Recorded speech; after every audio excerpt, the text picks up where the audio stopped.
नमस्कार। संतोष की रिपोर्ट में आप सबों का स्वागत है।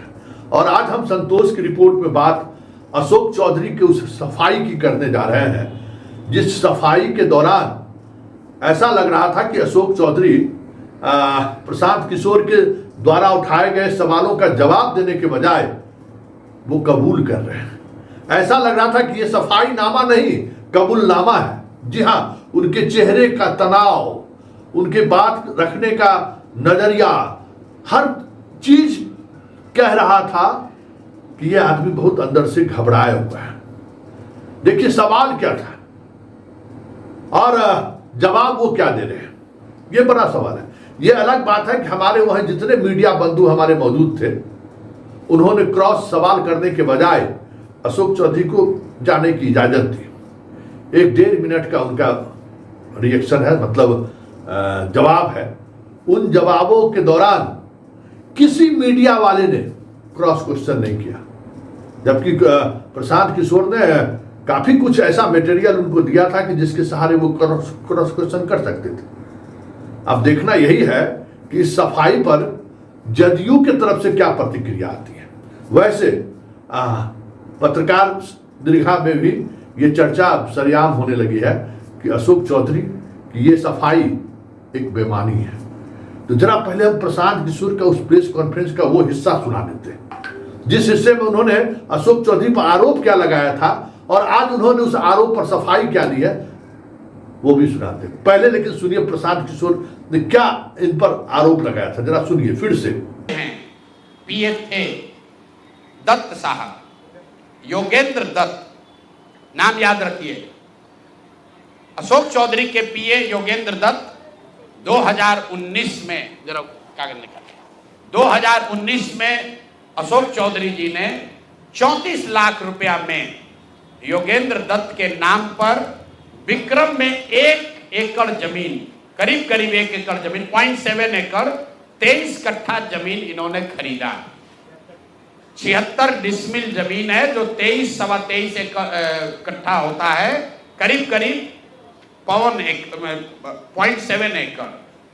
विक्रम में 34 लाख में जमीन खरीदा गया योगेंद्र दत्त के नाम पर, जो उस समय अशोक चौधरी के पीए थे। अब सुनिए इसमें कहानी।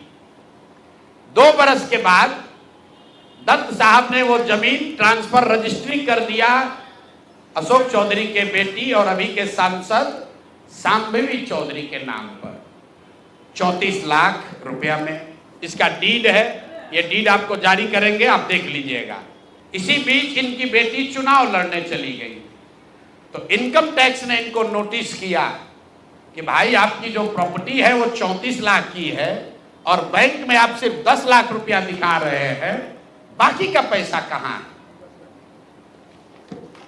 तो 10 लाख जमीन इनकी रजिस्ट्री हुई है। उसके 1 दिन बाद, तारीख नोट कर लीजिए, 20 फरवरी 2021 को 10 लाख रुपया इन्होंने अपने पीए के अकाउंट में डाला है। अकाउंट यहां पर डिटेल आपको दे देंगे। और 34 लाख रुपए का जमीन वापस इनसे ले लिया। जब इनकम टैक्स ने नोटिस रेज किया कि जमीन है 34 लाख का और अकाउंट में सिर्फ 10 लाख रुपया ही दिख रहा है, तो 4 बरस के बाद 27 अप्रैल 2025 को जमीन लिखवाया है 2021 में। इनका क्रेडिबिलिटी देखिए। जमीन रजिस्ट्रार ने लिख दिया, हम जाते हैं उसको खड़ा करके पूछता है भैया कहाँ है रुपया, कहाँ दिए। ये 19 में इन्होंने बेनामी जमीन खरीदी पीए के नाम पर, 21 में उस जमीन को वापस अपने बेटी के नाम पर लिखवाया। 10 लाख रुपया का ट्रांजैक्शन हुआ।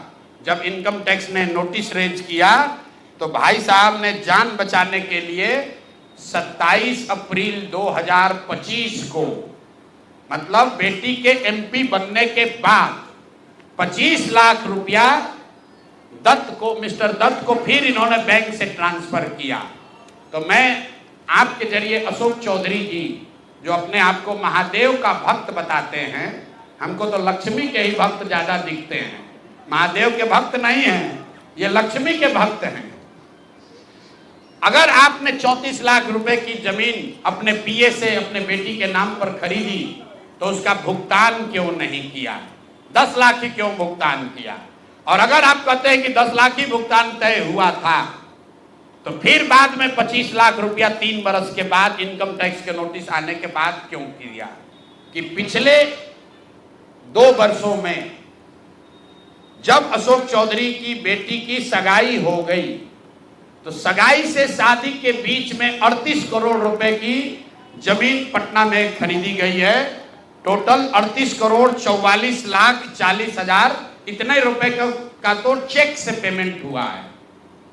चेक से पेमेंट हुआ है 38 करोड़ 44 लाख 40 हजार। 12/5/2022 को पहली जमीन ली गई 23 करोड़ 40 लाख 30 हजार में।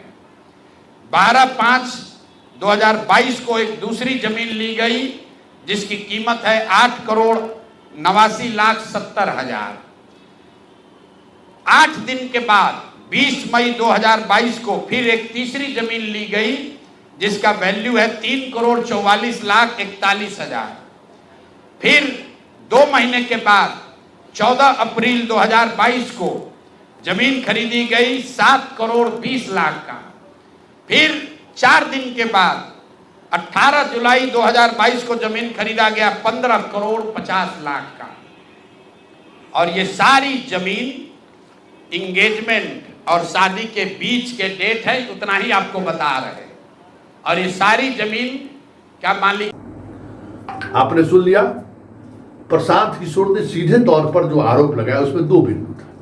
पहला, इनका जो पीए था दत्त साहब, उसने जमीन खरीदी और वो जमीन फिर संभवी को ट्रांसफर हुआ, मतलब संभवी फिर खरीद ली। 10 लाख रुपया पहले पेमेंट दिए, जब इनकम टैक्स का नोटिस मिला तो फिर बाकी 25 लाख, मतलब बाकी शेष पैसे उन्होंने फिर से भुगतान किया 15 लाख, जो भी बची हुई रकम हो। क्या ये सही है, ये गलत है? यही सवाल है ना। और दूसरा सवाल था कि जब से सगाई हुई और विवाह हुआ, इस बीच में 38 करोड़ का जमीन की खरीदारी हुई है और वो सारी खरीदारी कहीं कहीं अशोक चौधरी की पत्नी के माध्यम से वो पैसा उनके संस्थान में गया है और संस्थान में जिस तरीके से खरीदारी हुई है उसका उन्होंने डॉक्यूमेंट्स के साथ पब्लिक डोमेन में चीजें रखी है। अब जरा सुनिए अशोक चौधरी जवाब क्या देते हैं, जरा गौर से उनका जवाब सुनिएगा और उनके चेहरे पर हवाई जो उड़ रही है वो भी जरा देखिएगा। पहले जरा गौर से सुनिए सफाई क्या दे रहे। बड़ा मुश्किल, मतलब आज 3 दिन बाद पहले सांकेतिक तौर पर सोशल मीडिया पर एक से एक पोज देकर अपने आप को तनाव मुक्त दिखाने की कोशिश कर रहे थे, लेकिन आज जब मीडिया वालों ने उनको घेरा, ये अलग बात है कि बेनिफिट ऑफ डाउट मीडिया वाले ने आज अशोक चौधरी को दे दिया, क्योंकि जिस तरीके के से सवाल बनता था किसी मीडिया हाउस ने वो सवाल नहीं किया। जो सवाल हमने आपके सामने पेश किया कि भाई प्रशांत किशोर का यही तो सवाल था, क्या देखिए मीडिया ने वो सवाल किया क्या और क्या अशोक चौधरी ने उसका जवाब दिया क्या, जरा सुन लीजिए। कोर्ट के माध्यम से कोई बात कहते हैं तो जो बात आप आरोप लगा रहे हैं उसको आप शपथ पत्र के माध्यम से आपको कहना पड़ रहा है। तो 3 बात उन्होंने उठाया था कि एक बेनामी संपत्ति, बेटी का बेनामी है, तो जिसको मैंने ऑलरेडी इलेक्शन पिटीशन में डाला हुआ है और पैसा देकर हमने लिया है, वो बेनामी कैसे है। दूसरा है कि उन्होंने कहा कि करोड़ों का लेन देन अकाउंट में है, तो अकाउंट नंबर बताएं। और तीसरा है कि हमने जमीन खरीदा है, करोड़ों का जमीन खरीदा है, तो कौन सी जमीन खरीदा है वो बताएं। तो इसको अब प्रेस और मीडिया के माध्यम से बहस करने से बेटर है कि कोर्ट के माध्यम से इस पर बहस किया जाए, क्योंकि कोर्ट में कुछ भी आपको बोलना है तो एफिडेविट के माध्यम से बोलना है। हम भी एफिडेविट के माध्यम से बोलेंगे, वो भी एफिडेविट के माध्यम से बोलेंगे, तो ज्यादा बेटर रहेगा। आपकी पत्नी और समधन के बीच में अकाउंट से ट्रांजैक्शन तो भय है कि कोर्ट, आप वो आरोप लगा रहे हैं, आरोप लगाना तो बहुत अच्छा है ना, आरोप लगा रहे हैं, अब आप आइए कोर्ट में एफिडेविट फाइल करके बताइए अकाउंट नंबर और सब।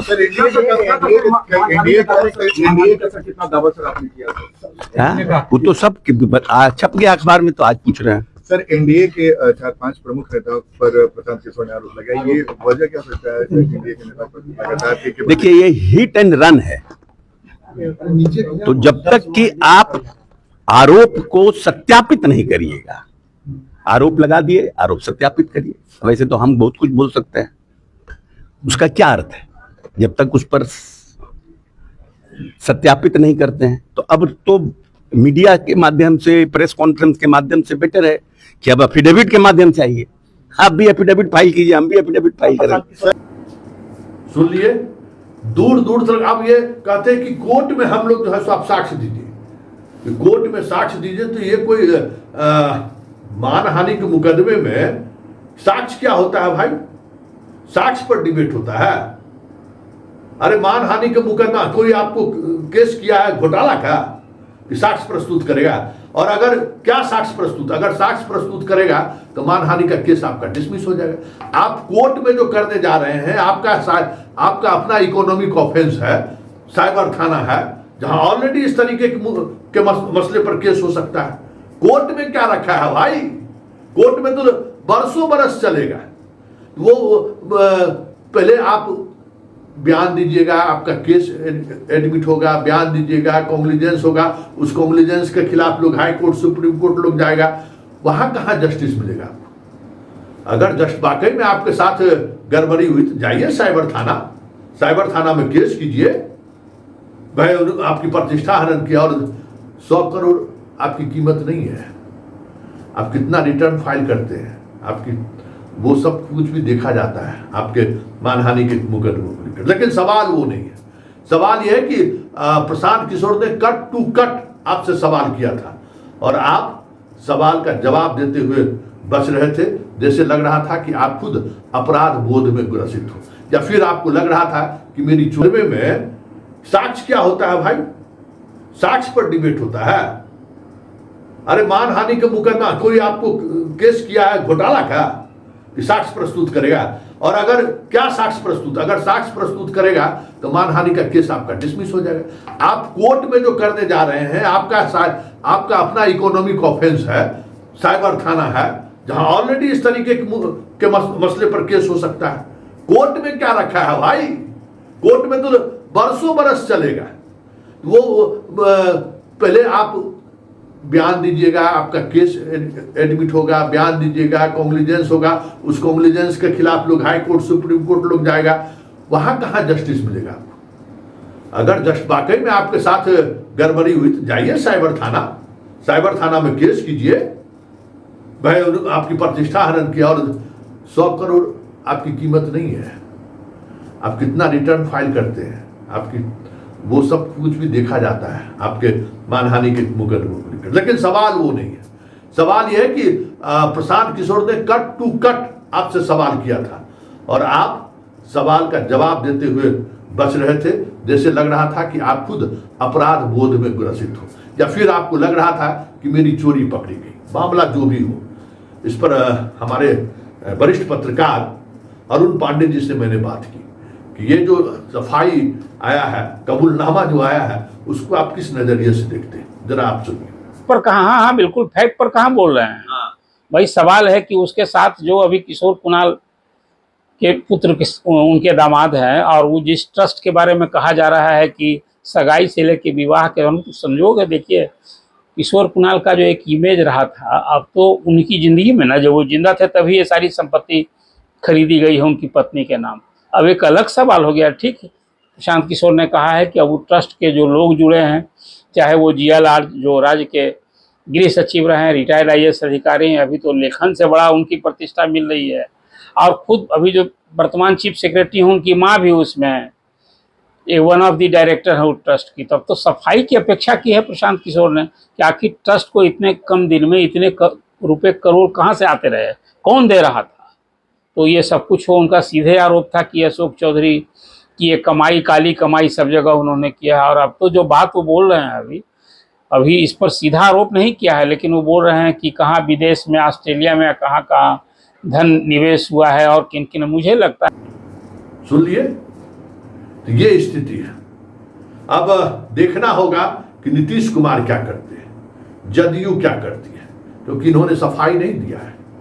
और बात बात में जो उन्होंने एफिडेविट करने की बात कही है, वो भी तरीका नहीं है। जो इन पर क्या इन्होंने पीए से, जो इनके पीए थे उनसे इन्होंने जमीन खरीदी है कि नहीं खरीदी है? हाँ और ना में जवाब दीजिए। सारे अकाउंट्स डिटेल्स पीके ने आपके सामने रखा है कि आपने उस ट्रस्ट में पैसा दिया है या नहीं दिया है, जमीन खरीदा। दो ही तो हाँ और ना में जवाब देना है। एफिडेविट आप क्या दे रहे हैं? अरे भाई आपको रजिस्ट्री नंबर दिया हुआ है, तारीख दी हुई है, इनकम टैक्स का नोटिस की बात कर रही है, आप जवाब दीजिए ना। लेकिन वो जवाब देने की स्थिति में है नहीं, क्योंकि चौधरी जी की चौधराहट इस बार गुम होती हुई दिख रही है। वो सकते में है, करे तो करे क्या। लेकिन एक बात तो तय है कि प्रशांत किशोर के इस आरोप के बाद पहली बार अशोक चौधरी के चेहरे पर वो तनाव मुझे देखने को मिला है जो आज तक मैंने कभी नहीं देखा।